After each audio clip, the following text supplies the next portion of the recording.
Hi there, everyone, and welcome to HR in 2022, What You Need to Know. Thank you for joining us live today, and we hope that you and your families are doing well. So before we get started, I just wanted to kick off with a very short introduction for those of you who don't know us here at Apogee HR. So I'm Harriet, and I've been at Apogee HR for around 2.5 years now, and I manage the content and a lot of our communications. I'm a really passionate researcher into the latest HR innovations and people management strategies. My colleague Charlotte is also with me.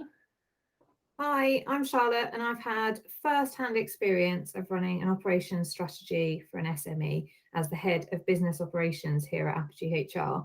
So over the years, I've spent lots of time working with customers to transform their HR processes, and during which I've always gained lots of feedback, which has really helped to shape our solutions. Great, thanks, Charlotte. So just to finish the introductions, I wanted to briefly mention a bit more about the company. So we're a people software solutions provider, and we offer a large range of cloud-based products to support people management for SMEs. Our range of solutions were designed to really grow with your business as your HR and people needs evolve. We have just over a decade of experience in helping businesses excel at HR, admin, processes, strategies, and more from wherever your staff are working. So let's get started. As you all know, it's a really interesting time in HR at the moment. There's a lot going on, but it does mean that it can be difficult for people leaders to know what to focus on and how to ensure that you've got the processes in place to really deal with the upcoming year. So there's a lot to get through, and we are going to try and keep this as top level as possible. The topics for the webinar have come from extensive research from the likes of CIPD, McKinsey and Deloitte, as well as several conversations with our customer base who are largely part of the SME sector, like most of yourselves will be. So agenda-wise, to start off with, we'll take a look at talent acquisition and retention. There's a lot of talk about this great resignation or the great reset, so we'll go through what that is and what it means. Employee wellbeing and mental health is another huge topic that needs a large area of focus. Diversity, equity and inclusion, which has been on the agenda for companies for a while now, but there's a real need to try and step up here for all of us really to make real change. And then the future of the workplace and hybrid working. So this was obviously exacerbated by the pandemic. We'll be talking here about the need for employees to have more flexibility around working and workplaces and how you can manage that successfully. Then finally, the next steps you can take to push forward with your 2022 strategy and hopefully have plenty of time to implement it before the new year.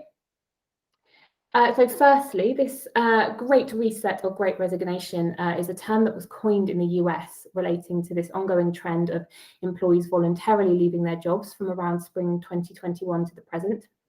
And although it did begin in relation to the US workforce, it is a trend that's made its way overseas to the UK and beyond, and it's also been exacerbated in the UK, obviously, by Brexit. So although a lot of it is centred around the much publicised HGV driver shortage and many individuals leaving the hospitality industry, there is a more global idea that the pandemic and lockdowns have really forced everyone into thinking about what really matters and what we want from life.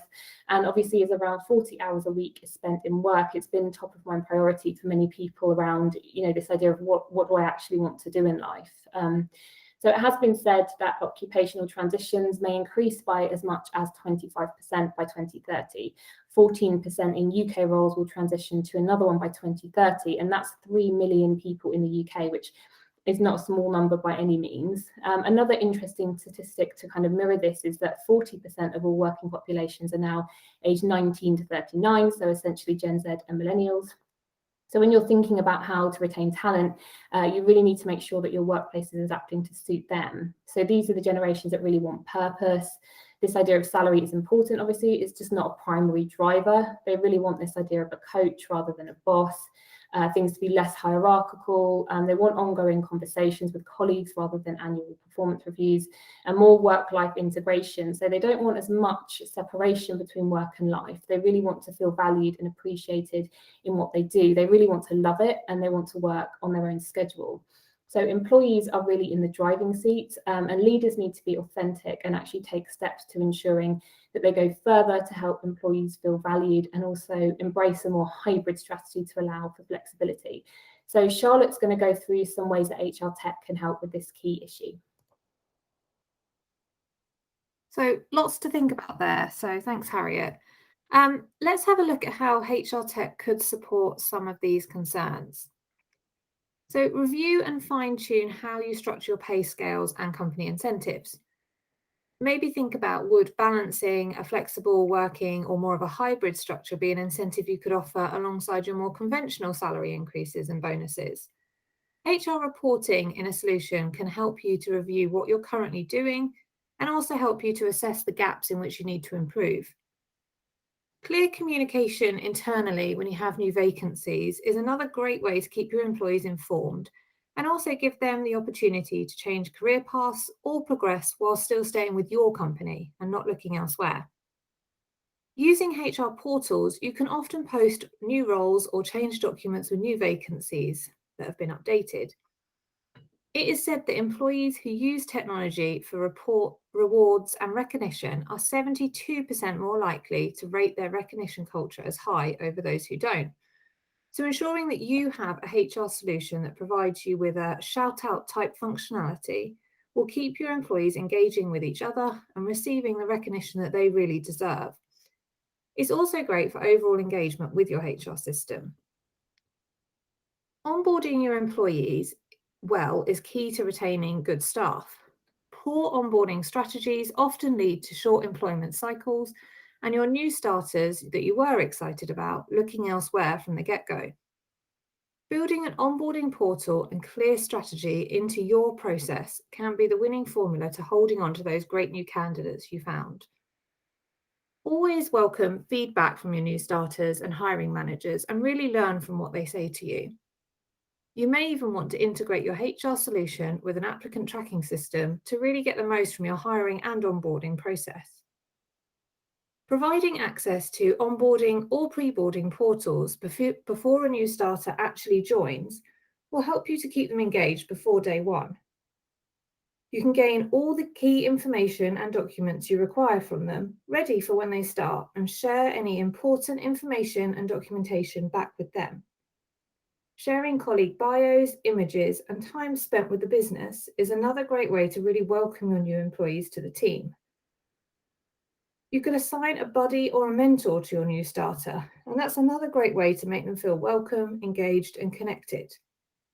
Providing them with access to someone outside of management to speak with and ask questions, generally get support from, is a big step in creating a winning onboarding formula.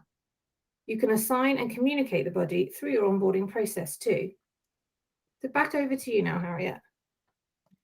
Great, thanks, Charlotte. So moving on now to employee wellbeing and mental health. So as I'm sure many of you know, mental health issues affect around 1 in 4 people every year, with depression and anxiety related symptoms being the most common. So this includes a huge percentage of the working population, and it has a massive impact on businesses everywhere. So mental health was actually the top reason for absence between September 2016 and September 2021. With 143 million days lost across the workforce. And some of the stats showing the sort of financial cost of poor mental health and well-being. So absence cost £56 billion, staff churn at £35 billion, and insurance claims at £1 billion. And these figures don't actually include indirect costs. The actual cost is much higher. Not only are there obviously financial costs, but this idea of burnout is increasing due to Zoom fatigue and this always-on culture where some staff find it harder to switch off from work these days. And that means that productivity dips and stress levels increase, which means there's less engagement and people are more likely to move on from the current role into something less overbearing, essentially going back to this idea of people wanting to know what they really want out of life.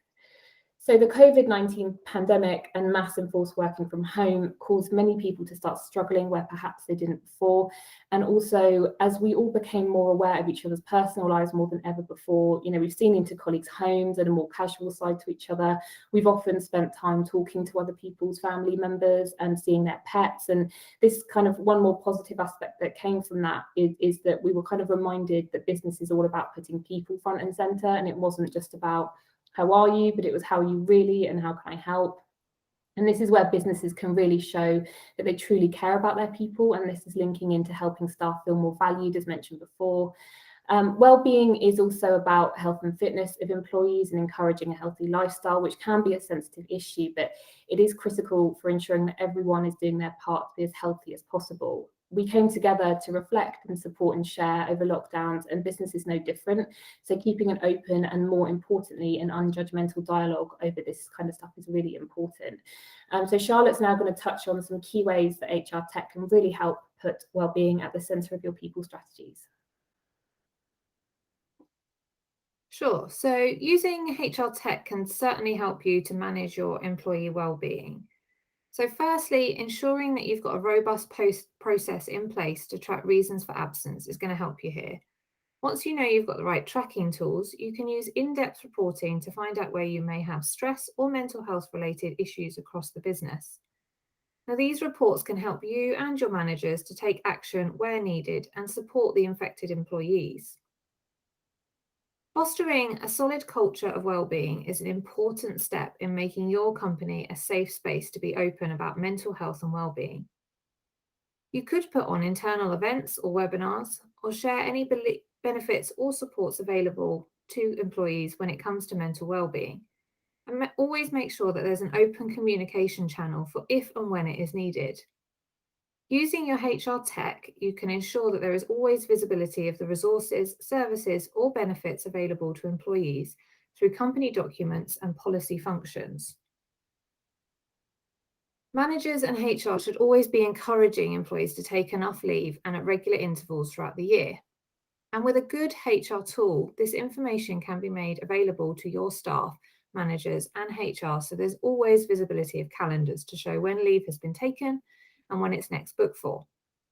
And if you're tracking time worked as well, you will also have the visibility of who is working too late and really needs encouragement to take back that time for themselves too. Identifying a wellbeing champion or a group of champions through your HR solution is a brilliant way to highlight who employees can go to if they need support and they just don't want to discuss it with their managers. The more routes you have to help provide your staff with, the more likely they are to seek help should they actually need it. So over to you now, Harriet. Great tips there. Thanks, Charlotte. So DEI is a huge topic right now, with the Black Lives Matter movement spreading across social media, being a huge catalyst in the reprioritisation of this among businesses and ourselves as individuals, really all looking to address what we can do. And a really important stat on this, so 96% of CEOs recently surveyed by Fortune and Deloitte said that DE&I had become a personal strategic priority for them. And I think the use of language there is very interesting with the inclusion of the word personal. And it really highlights again how business is very much becoming much more sort of personal and people orientated. And HR professionals are no different, with 98% of HR professionals thinking a diverse recruitment strategy is important. So it's great to see that everyone within UK organisations is on the same page there. So diversity is not only important from a moral perspective, but it does very much enhance businesses too. So Harvard Business Review found that diverse teams are able to solve problems faster and are more likely to make good decisions. So it's really easy to see why the C-suite and HR are prioritising this. So importantly for HR, DEI needs to really be seen as entrenched in everything to do with company culture and not just a box ticking exercise.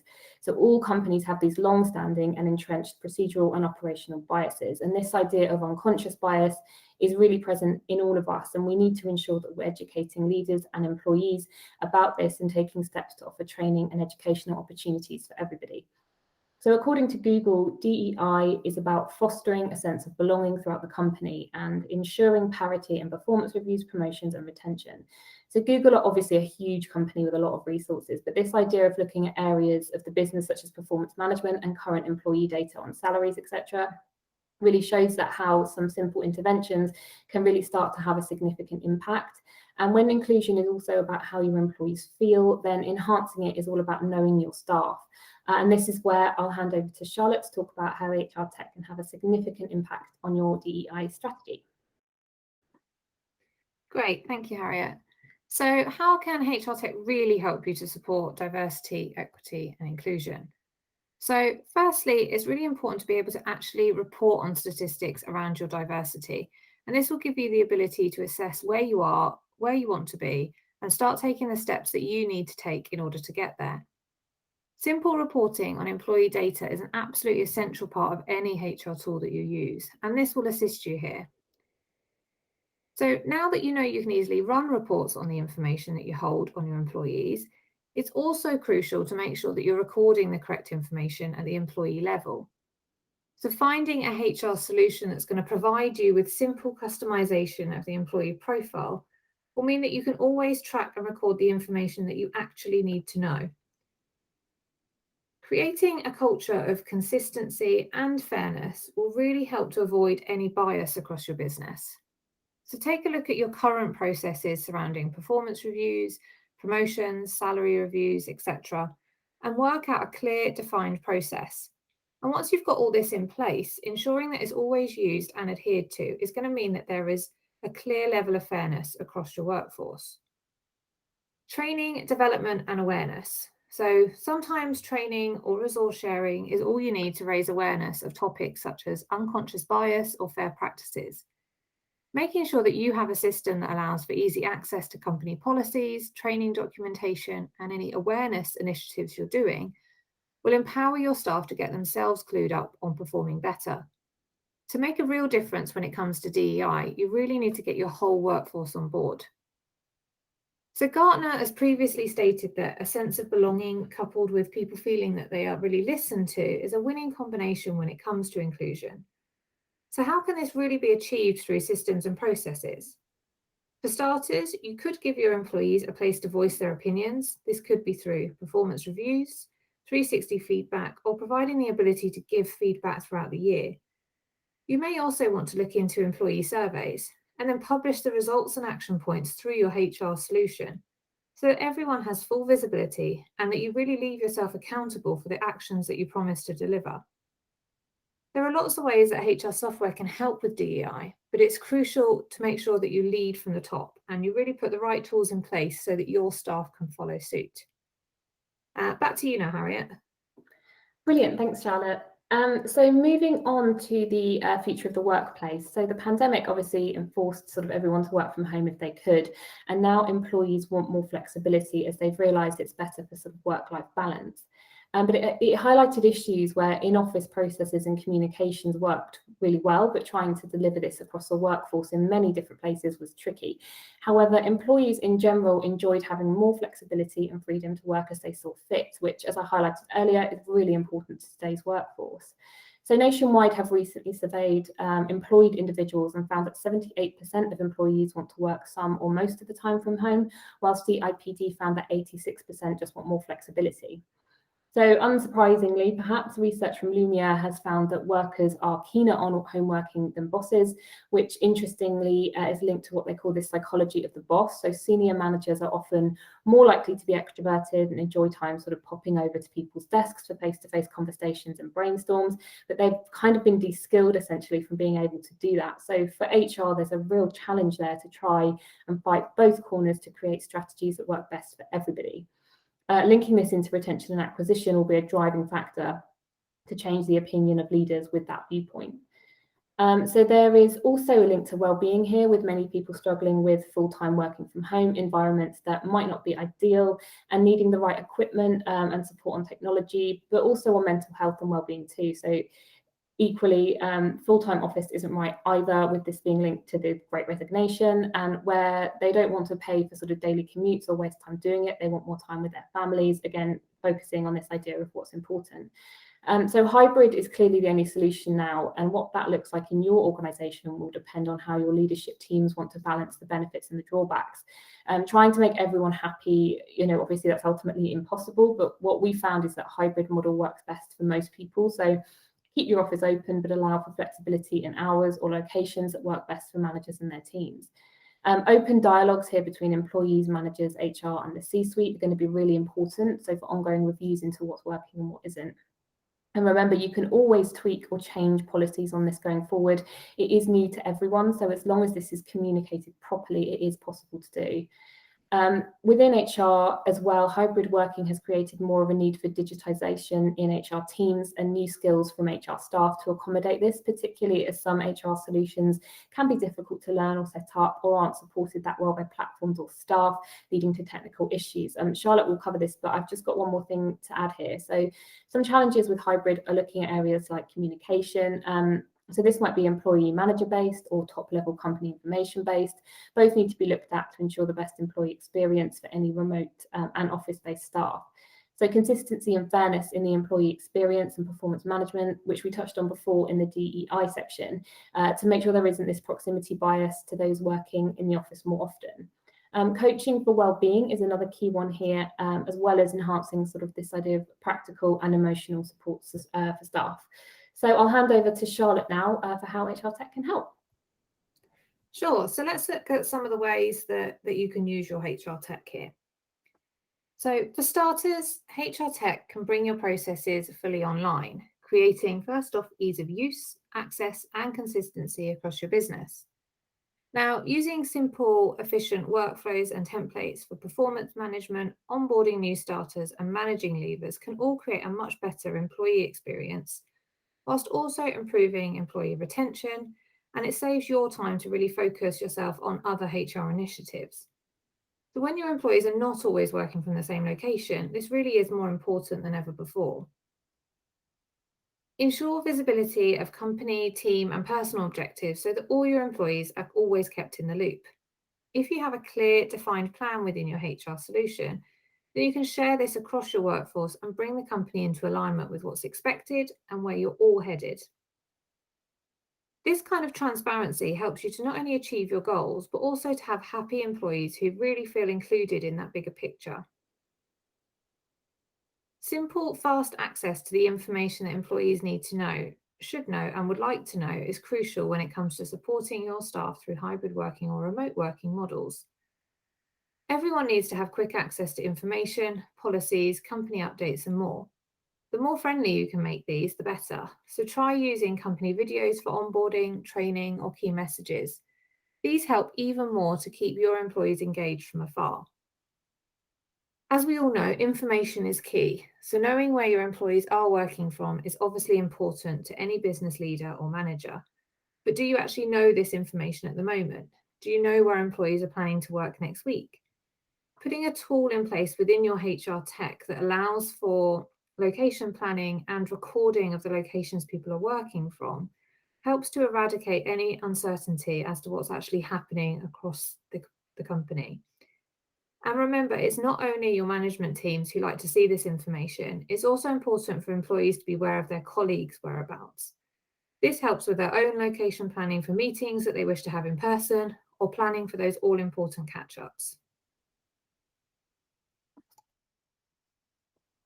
So at Apogee HR, we do offer a suite of solutions to help you with some of your pain points. And I will briefly take you through these now in case they are of interest to you going forward. For each of these, we also offer a free 14-day trial so that you can really see how they could help in your company.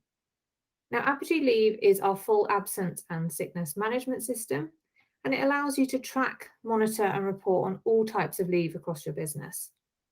Our HR Essentials package, which includes leave, is our core online HR solution. The package is perfect for keeping all employees' information and records in one location, and you get easy access and provides all other features such as company documents, policies, checklists, notifications and workflows, as well as clock in and out, location recording, and in-depth reporting functionality. If you're looking for something a little more, then HR Success is designed to supercharge your HR management. And in addition to the Essentials features, you also get access to advanced performance management, full onboarding portal, and even more. Our Time package can be purchased as a standalone or in addition to any of our other solutions. Now, Time allows you to manage all your employees' project time tracking requirements, including budgets, estimates, employee roles, billable and non-billable utilization, in addition to conventional time tracking and our location recording functionality. So I'm just going to hand back over to Harriet, who's going to close off the session now.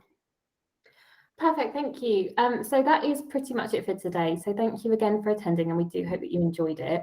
As I said earlier, please do feel free to ask us questions via the chat box, or alternatively, do email or call us for any further details. The contact information is now on your screen.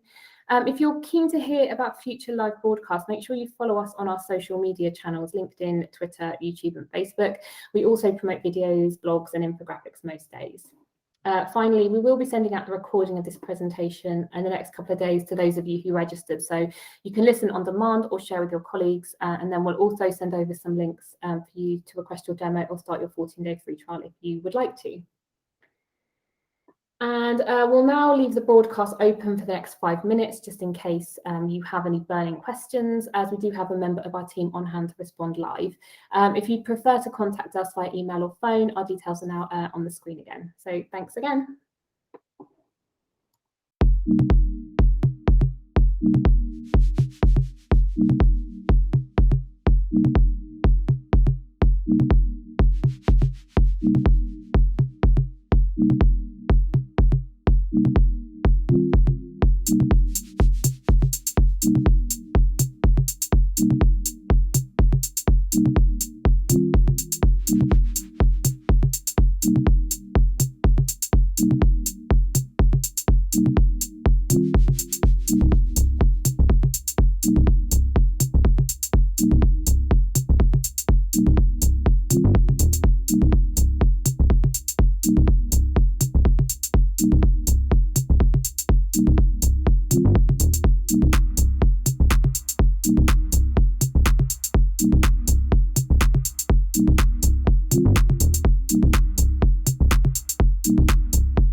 you.